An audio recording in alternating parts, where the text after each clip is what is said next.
પણ મને એ નથી સમજાતું. હવે બોલો આને શું થઈ ગયું? ખતરિયા ઉપર બાપુ આવ્યા છે એટલે બાપુ હાફદાર રહેજો. આ તો કેસ કબાડા વાળી પાર્ટી છે.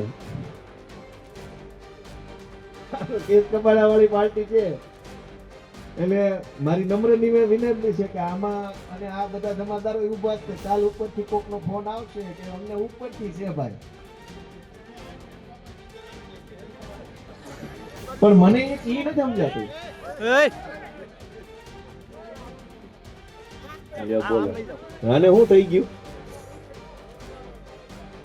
અત્યાર સુધી કમ્પ્લેટ બેઠો તો રૂડો રૂપાળો, ઘડીકમાં ક્યાં અવતાર આવ્યો? આમ થાય જુઓ, હજુ તું બોલી રહ્યો છું, તૈયાર રહેજો ત્યાં કરી. આને શું થઈ ગયું? અત્યાર સુધી કમ્પ્લેટ બેઠો તો રૂડો રૂપાળો, ઘડીકમાં ક્યાં અવતાર આવ્યો? આમ થાય જુઓ, હજુ તું બોલી રહ્યો છું, તૈયાર રહેજો ત્યાં કરી. ફોન આવ્યો, હવે કરવાનું છે એમ? બરાબર, કાઈ નહીં, ના ના મારતા નહીં ભાઈ, ખૂણામાં લઈ જાય. બે જાવ, આવું તો બધું દરેક સભામાં હાલે છે. બોલો લ્યો, ફેલ ગયું, નબળો માણા મોકલ્યો. આવાને હું મોકલવાના હોય?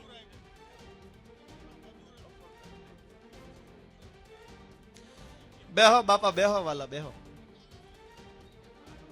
આ હારું, હું જ્યારથી ચૂંટણી જીત્યો ને ત્યારથી આવું હાલે છે. જે ગામમાં સભામાં જાવ ને એક આવો બેઠો હોય. મને એ નથી સમજાતું કે ભાઈ અમે હું એવું ખોટું કામ કરી નાખ્યું છે કે તમે અમારી સભામાં આ ધંધા કરો છો? ભાઈ ખોટું કરનારા હું નથી કર્યું, કેટલું ખોટું નથી કર્યું એ બધા જ ભાજપમાં બેઠા છે. અમારી સભામાં આવીને કોક પ્રશ્ન પૂછી જાય, કોક સપલા મારી જાય, કોક પાણકા મારી જાય. આ શું હાલે છે? તમે વિચાર કરો. મને એમ લાગે છે કે આ લોકોથી જીરવાતું નથી. આવા હારા માણસો, આબરૂદાર માણસો આમ આદમી પાર્ટીમાં જોડાય ને જીરવાતું નહીં હોય. ભાજપે તો એવું કામ કર્યું ને કે હારા માણસોને ઘરે બેહાડી દીધા. અનેક હારા હારા આબરૂદાર, ઇજ્જતદાર, વજનદાર સમાજના માણસો એને ઘરે બેહાડી દીધા હતા. અને હારા માણસો તે લાચારીમાં, મજબૂરી. નમસ્કાર મિત્રો, જનતા કઈ દિશામાં? ગોપાલ ઇટાલિયા પર ફરી જૂતું ફેંકાયું શું દર્શાવે છે?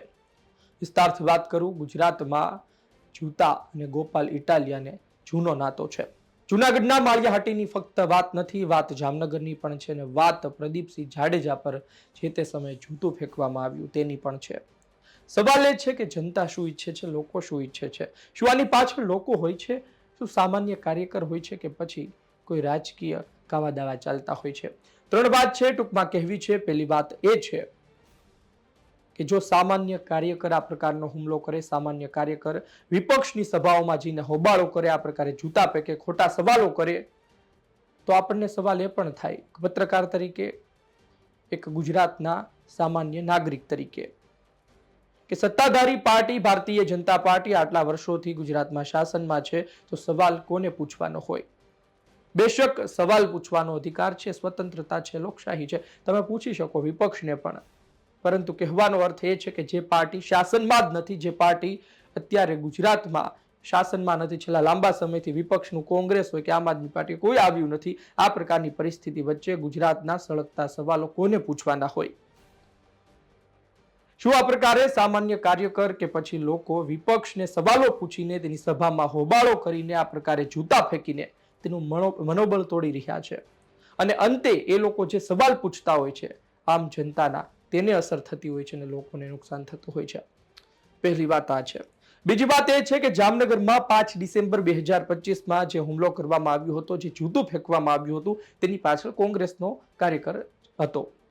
એટલે કે આ પ્રકારની ઘટનામાં રાજકીય કાર્યકર, રાજકીય નેતાઓ જ હોય છે, જેના ઈશારે આ બધું થતું હોય છે. કોઈ ઈશારો કરતો હોય છે, કોઈ નાના કાર્યકર જેને આ પ્રકારનું કામ કરી દેતું હોય છે. સામાન્ય લોકોને આ પ્રકારની ઘટના સાથે કોઈ લેવા દેવા નથી હોતી. સામાન્ય લોકો આ પ્રકારની સભાને વધાવતા હોય છે, પરંતુ રાજકીય દુશ્મની ધરાવતા નેતાઓ પડદા પાછળ વિરોધ કરતા હોય છે, પડદા પાછળ આ પ્રકારનું એક ચક્રવ્યૂહ રચી હુમલો કરાવતા હોય છે. જોકે જામનગરની જે ઘટના સામે આવી હતી એમાં સ્પષ્ટ હતું કે ભૂતકાળની ઘટનાનો બદલો લેવામાં આવ્યો હોય. પ્રદીપસિંહ જાડેજા પર જે હુમલો કરવામાં આવ્યો હતો, પ્રદીપસિંહ જાડેજા પર જે જૂતું ફેંકવામાં આવ્યું હતું, વિરોધ દર્શાવવામાં આવ્યો હતો, એ બદલો લેવામાં આવ્યો હોય. તમને 2017ની ઘટના યાદ હશે કે ગોપાલ ઇટાલિયા પ્રદીપસિંહ જાડેજા સામે જાય છે, જૂતું ફેંકે છે, મોંઘવારી, બેરોજગારી, દારૂબંધીને લઈ સવાલો કરે છે, ફિક્સ પગારને લઈ, અને ત્યારબાદ તેની અટકાયત કરવામાં આવે છે, તેના પર કાર્યવાહી થાય છે, સરકારી નોકરી પણ ખોઈ બેસે છે. ત્રીજી જે મારે વાત કરવી છે એ છે કરમનો સંગાથી રાણા તારું કોઈ નહીં. તમે ભૂતકાળમાં જેવું વાવ્યું છે એવું આજે લણવાનું છે. તમે ભૂતકાળમાં ગામને જૂતા માર્યા હોય તો તમારે પણ જૂતા ખાવા પડે. તમે આજે ધારાસભ્યો છો અને ધારાસભ્ય તરીકે તમને કોઈ સવાલ પૂછી શકે, પાર્ટીના એક મોટા નેતા તરીકે પણ તમને કોઈ સવાલ પૂછી શકે, પરંતુ વાત એ છે કે મુદ્દા શું હોય છે, શું ખરા અર્થમાં એની પાસેની વાત હોય છે કે નહીં. પ્રદીપસિંહ જાડેજા પર હુમલો થયો ત્યારબાદ લાંબા સમય સુધી કશું થયું નહોતું. ગોપાલ ઇટાલિયા ધારાસભ્ય બન્યા પછી આ બધી ઘટનાઓ શરૂ થઈ રહી છે. ખેર, જામનગરની ઘટના પછી આપણને લાગતું હતું કે કદાચ જો દુશ્મની હોય, કદાચ વેર લેવાનું હોય તો એ પ્રદીપસિંહ જાડેજાની 2017ની ઘટનાનો 2025માં 5 ડિસેમ્બરે બદલો લેવાઈ ગયો. પરંતુ પછી જુનાગઢના માળિયાહાટીમાં જૂતું ફેંકવાની શું જરૂર હતી?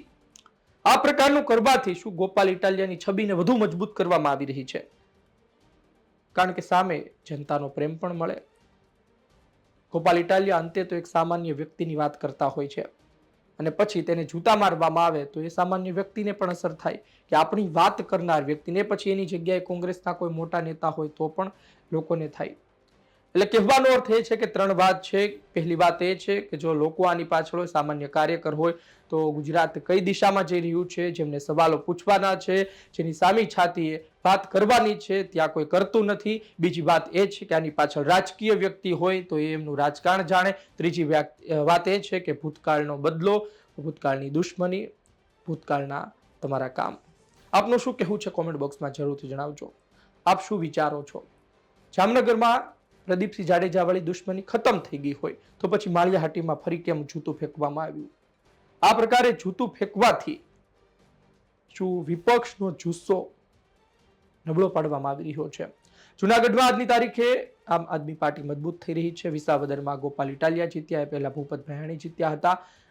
કેશોદમાં તમે જોઈ લો, ભારતીય જનતા પાર્ટી, કોંગ્રેસ મજબૂત છે તો સામે આમ આદમી પાર્ટી પણ મજબૂત થઈ ચૂકી છે. અને માંગરોળમાં પણ આમ આદમી પાર્ટીએ જે 2022માં પરિણામ આપ્યું એ આશ્ચર્યજનક હતું.